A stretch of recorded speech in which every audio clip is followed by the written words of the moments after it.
लड़की बस अपने बॉयफ्रेंड के साथ कुछ नया आजमाना चाहती थी, लेकिन बेपरवाह बॉयफ्रेंड तो सो ही गया। इस पल ने उसकी सारी खुशी एकदम से छीन ली। अपना मूड ठीक करने के लिए वो वापस नीचे पार्टी में चली गई और दोस्तों के साथ रोमांचक ट्रूथ एंड डेयर खेलने लगी। शुरुआत में सब लोग बहुत अच्छे से खेल रहे थे, लेकिन जैसे ही बॉटल का मुंह एक चुपचाप रहने वाले लड़के की ओर गया, सभी के चेहरे पर शरारती मुस्कान आ गई। क्योंकि सीधे साधे पीटर ने ट्रूथ चुना था, सबके मन में उसे परेशान करने का ख्याल आ गया। इसके बाद चालाक लीसा ने उसे मुश्किल में डालना शुरू कर दिया। लीसा ने अखबार से एक टुकड़ा फाड़ा और मान लिया कि ये एक प्रेम पत्र है। फिर पीटर से पूछा कि वो ये प्रेम पत्र यहाँ मौजूद किसे देना चाहेगा। हालांकि पीटर आमतौर पे बहुत शर्मीला रहता था, लेकिन जब उसे अपने दिल की बात कहने का मौका मिला तो उसने बिना झिझक वो प्रेम पत्र स्कूल की सबसे खूबसूरत लड़की को दे दिया। लेकिन पीटर को ये पता नहीं था कि स्कूल की वो खूबसूरत लड़की पहले से किसी की गर्लफ्रेंड है और उसका बॉयफ्रेंड भी उसी पार्टी में मौजूद था। पीटर की इस हरकत से स्कूल की उस लड़की का बॉयफ्रेंड तुरंत गुस्से में आ गया। ईर्ष्या से भरे उसके बॉयफ्रेंड ने पीटर को सीधे घूसा जड़ दिया और इस एक घूसे ने शर्मीले पीटर की सारी इज्जत मिट्टी में मिला दी। इस तरह ये खेल भी बेमन से खत्म हो गया। लेकिन अजीब बात ये थी कि उस दिन के बाद से पीटर पूरी तरह से गायब हो गया, यहाँ तक कि वो स्कूल के ग्रेजुएशन समारोह में भी नहीं आया। लेकिन 3 महीना बाद उस वक्त साथ में खेल रहे कुछ सहपाठियों को अचानक पीटर की बर्थडे पार्टी का निमंत्रण मिला। वे पहले जाना नहीं चाहते थे, पर जब पता चला कि पीटर का परिवार देश से टक्कर लेने जितना अमीर है और सदस्य सरकारी ऊंचे पदों पर हैं, तो वे वहां जाने को तैयार हो गए। लंबी यात्रा के बाद पीटर के घर पहुंचते ही सामने की भव्य हवेली देख सब दंग रह गए। उन्हें पता था कि पीटर के पास पैसे की कमी नहीं है, पर इतनी अमीरी की उन्होंने कल्पना भी नहीं की थी।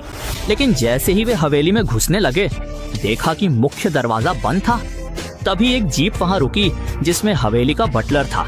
उसने सबको बताया कि पार्टी का स्थान हवेली में नहीं है, बल्कि हवेली से 2 किलोमीटर दूर जंगल के बीच बने छोटे से घर में है। हालांकि इस वक्त सबको काफी हैरानी हो रही थी, लेकिन जब आ ही गए हैं वाली सोच के साथ वे सब पैदल ही बटलर द्वारा बताए गए जंगल के उस छोटे से घर की ओर चल पड़े। लेकिन जब वे बड़ी मुश्किल से वहाँ पहुंचे तो देखा कि उनका स्वागत खुद पीटर ने नहीं, बल्कि उसके स्पेशल फोर्स वाले बड़े भाई निक ने किया। इस पर निक ने समझाया कि उसका छोटा भाई विदेश घूमने गया है, लेकिन अब वो देश लौटने वाली फ्लाइट में है और 1-2 घंटे में यहाँ पहुंच जाएगा। निक ने सबका स्वागत करते हुए कहा कि यहाँ की सारी मशहूर शराबें वे खुलकर पी सकते हैं और ये बात पांचों को बहुत पसंद आई। उन्हें इस बात से कोई फर्क नहीं पड़ता था कि पीटर वहाँ है या नहीं, क्योंकि उनका असली मकसद तो इन शानदार शराबों का मजा लेना ही था। जल्दी शाम का अंधेरा छाने लगा, लेकिन पीटर अब तक नहीं आया था। समय काटने के लिए शराब के कुछ दौर के बाद सभी लोग फिर से एक साथ बैठ गए और सच या साहस का खेल खेलने लगे। जल्दी बोतल का मुंह निक की ओर घूम गया, लेकिन इस बार उसने एक बड़ा धमाका कर दिया। तो फिर मुझे बताओ, वो इंसान आखिर कहाँ है?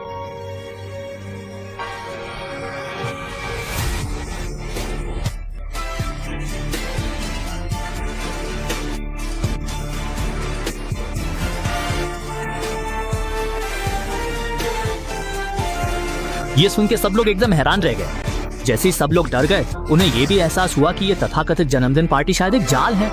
और सच में अगले ही पल निक ने एक पोस्ट कार्ड निकाल लिया और दावा किया कि इसी पोस्ट कार्ड पर लिखी अपमानजनक बातों की वजह से उसका भाई सहन नहीं कर पाया और फांसी लगाकर आत्महत्या कर ली। इस समय निक ने भी वादा किया कि अगर कोई बता दे कि ये पोस्ट कार्ड किसने भेजा है तो बाकी सब लोग सुरक्षित यहाँ से जा सकते हैं। इस वक्त सबको लगा कि निक मजाक कर रहा है और वे जबरदस्ती यहाँ से निकलने की तैयारी करने लगे।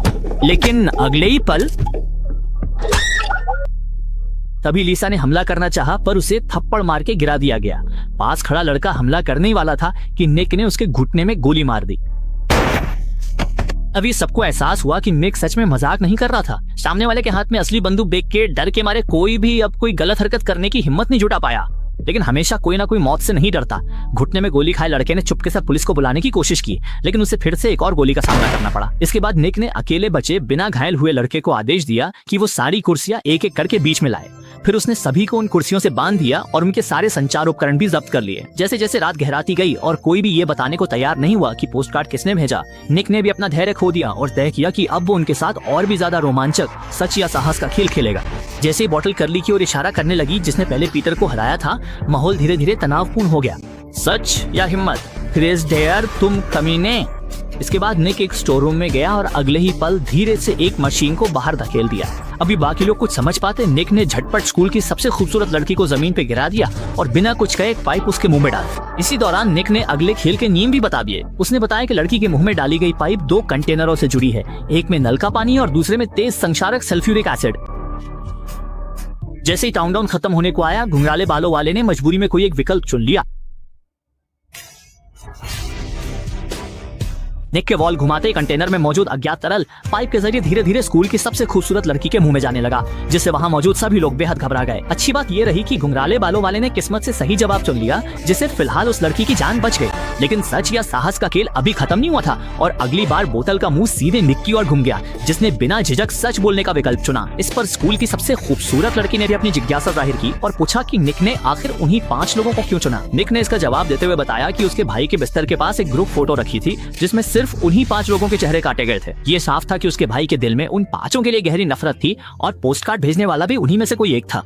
निक का मकसद बहुत सीधा था, वो असली गुनहगार से खून का बदला लेना चाहता था। ये सुन के सब लोग एकदम टूट गए, क्योंकि उन्हें खुद भी नहीं पता था कि पोस्ट कार्ड आखिर किसने भेजा था। लेकिन जैसे ही बोतल फिर से घुमाई गई, इस बार स्कूल की सबसे खूबसूरत लड़की की बारी थी चुनने की।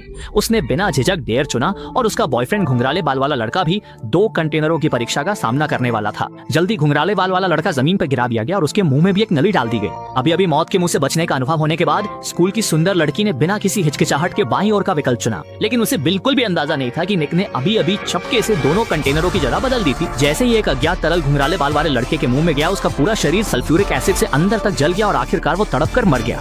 ये सब देख के बाकी लोग डर के मारे बुरी तरह घबरा गए। ताकि बाकी लोग डर ना जाएं, निक ने बड़े ध्यान से कंबल घुंघराले बाल वाले लड़के के ऊपर डाल दिया। लेकिन जैसे ही निक ने फिर से बोतल घुमाई, बाहर दरवाजे पर दस्तक सुनाई दी। असल में निक का दोस्त उससे मिलने और खेलने आया था, लेकिन इस वक्त तो हालात बहुत नाजुक थे। निक के पास उसके साथ खेलने का बिल्कुल भी मन नहीं था। देखते ही देखते जब दोस्त जाने का नाम ही नहीं ले रहा था, तो राज खुलने के डर से निक को मजबूरन एक और बिना घायल हुए लड़के के साथ बाहर जाना पड़ा, ताकि वे मिलकर उसे जबरदस्ती भगा सकें। इसी दौरान कमरे के अंदर बचे हुए लोग भी खाली नहीं बचे थे। वे कुर्सी को जोर जोर से हिलाकर खुद को बचाने की कोशिश कर रहे थे। तभी स्कूल की सुंदर लड़की पीछे रखे औजारों की मेज की ओर बढ़ी। एक आरी तक पहुंचकर उसने अपने हाथ की रस्सी को आसानी से काट दी। निक के अंदर आते ही वो लड़की साथियों को छोड़ खिड़की से मदद के लिए कूद गई। जब निक झोपड़ी में लौटा, वो अंधेरे में भाग चुकी थी। सुनसान इलाका होने के कारण भागने का रास्ता ना पाकर लड़की को निक के बाग में छुपना पड़ा। वो बस पुलिस को फोन करना चाहती थी, पर कमरे में जाते ही उसने देखा कि पीटर मरा नहीं था, बल्कि सुइयों से जकड़ा बिस्तर पर लेटा मॉनिटर से सब देख रहा था। लड़की का गुस्सा फूट पड़ा। उसने पीटर से ये पागलपन बंद करने की विनती की, पर वो कुछ नहीं बोला। इसी बीच बाग के केयरटेकर ने उस पर बंदूक तान दी। अब केयरटेकर ने धीरे धीरे सच बताया कि पीटर की ये हालत उन्हीं लोगों की वजह से हुई है। पोस्ट कार्ड पे लिखी अपमानजनक बातों की वजह से ही वो भावुक हो गया और फांसी लगाने का फैसला किया। शुक्र है कि समय रहते उसे बचा दिया गया। हालांकि पीटर की जान बच गई, लेकिन ऑक्सीजन की कमी के कारण उसके दिमाग का आधा हिस्सा मर गया। जैसे ही केयरटेकर के इरादे खतरनाक दिखे, स्कूल की सुंदर लड़की बिना कुछ कहे पलंग के नीचे छुप गई। लेकिन केयरटेकर उसे नहीं छोड़ने वाला था। मजबूरी में लड़की ने उसे जोरदार लात मारी, फिर पलंग के नीचे से निकलकर ब्लेड पीटर की गर्दन पे रख दी। अगर आप बंदूक बिस्तर पे रखकर बाहर जाएं, तो आप बस अपना काम कर रहे होगे, है ना? अब जब मालिक की जान खतरे में थी, केयरटेकर ने जल्दबाजी की हिम्मत नहीं की। मजबूरन उसने बंदूक नीचे रखी और बाहर चला गया। अब सच हाथ में होने से लड़की डरपोक नहीं रही। वो चुपचाप दरवाजे की ओर बढ़ी, ताकि छुपकर गोली मारकर केयरटेकर को खत्म कर सके। लेकिन अगले ही पल बाहर खड़ा केयरटेकर अचानक झपट पड़ा और तेजी से उसके साथ बंदूक छीनने की कोशिश करने लगा। मगर इसी दौरान स्कूल की सुंदर लड़की से गलती से ट्रिगर दब गया और उसने वहीं पर केयरटेकर का सिर उड़ा दिया। इसी के साथ गोली की आवाज सुनकर निक भी कमरे में घुस आया। कंधे पे गोली लगने के बावजूद उसने स्कूल की सुंदर लड़की को पकड़ा और घसीटकर अपने भाई के पास ले गया। इस वक्त गुस्से से भरे निक ने भी अब कोई रहम नहीं दिखाया और वहीं पर स्कूल की सुंदर लड़की को मौत के घाट उतार दिया। इसी बीच कैद दोनों लोग अपने साथी को समझाने की कोशिश करते हैं। वे उसे बुराई छोड़ने और उन्हें आजाद करने को कहते हैं, लेकिन उस पर कोई असर नहीं होता, क्योंकि वो जानता है कि उन्हें छोड़ने से उसकी जान को खतरा होगा। डर के मारे वो कोई जोखिम नहीं उठाता। लीसा का सब्र टूटा तो उसने बहस छोड़ उसे काट लिया। गुस्से में लड़का आगे बढ़ा, पर लीसा ने बंधन खोल उसे फावड़े पर धकेल दिया। एक और जान जाने वाली थी, पर लीसा ने बॉयफ्रेंड को मुक्त किया और वहां से भाग निकली। लेकिन जैसे ही वो दोनों खड़े हुए, निक अचानक अपने छोटे भाई पीटर को धक्का देते हुए लकड़ी के घर में ले आया। ये सब देखकर लीसा का गुस्सा एकदम चरम पर पहुंच गया, क्योंकि इन सारी त्रासदियों की जड़ पीटर ही था। गुस्से में भरी लीसा ने पीटर पर गोली चलाने की कोशिश की। ये देखकर निक उसे रोकने आगे बढ़ा, लेकिन उसे कंधे पर गोली लग गई। इस वक्त लीसा फिर से गोली चलाने के लिए आगे बढ़ी, लेकिन निक ने पलटकर उसकी बाह में चाकू घूम। इसके बाद दोनों जमीन पर लड़ने लगे, लेकिन कमजोर लीसा निक का मुकाबला कर ही नहीं पाई। अच्छी बात यह रही कि ऐन वक्त पर पास खड़े बॉयफ्रेंड ने मदद कर दी और छूटते ही लीसा ने बिना कुछ सोचे पास रखे तेजाब के डिब्बे को उठाया और निक के सिर पे जोर से दे मारा, जिससे निक लड़ने की ताकत खो बैठा। इस तरह दोनों पक्षों की हालत एकदम बदल गई। अब निक और उसके भाई शिकार बन गए थे। निक के हारते ही लीसा ने सच बताया। 3 महीने पहले पीटर के अपमान के बाद लीसा उसे ऊपर ले गई और सब रिकॉर्ड कर लिया। वो उस वीडियो से ब्लैकमेल करना चाहती थी क्योंकि उसके पिता की कंपनी दिवालिया हो रही थी और उन्हें पैसों की सख्त जरूरत थी। अमीर पीटर उसके लिए सबसे सही जरिया था, लेकिन पीटर ने झुकने के बजाय मरना चुना। नाराज लीसा ने पोस्टकार्ड से उसका अपमान किया और वीडियो फैलाकर परिवार की इज्जत बर्बाद करने की धमकी दी। कमजोर पीटर यह बर्दाश्त नहीं कर सका और फांसी लगा ली। सच सामने आते ही लीसा ने पीटर के हाथ में ग्रेनेड थमाया और भाइयों के सामने रिकॉर्डिंग चला दी। फिर वो घर से चली गई। मोबाइल पर बजती रिकॉर्डिंग ने पीटर की यादें ताजा कर दी और अनजाने में उसने ग्रेनेड की पिन खींच दी। जैसे ही सेफ्टी पिन खींची गई, दोनों भाइयों के शरीर धमाके में पूरी तरह नष्ट हो गए। इसी वक्त बाहर खड़ी लीसा संतुष्ट होकर अपने बॉयफ्रेंड के साथ वहां से चली गई और इसी के साथ फिल्म का अंत हो गया।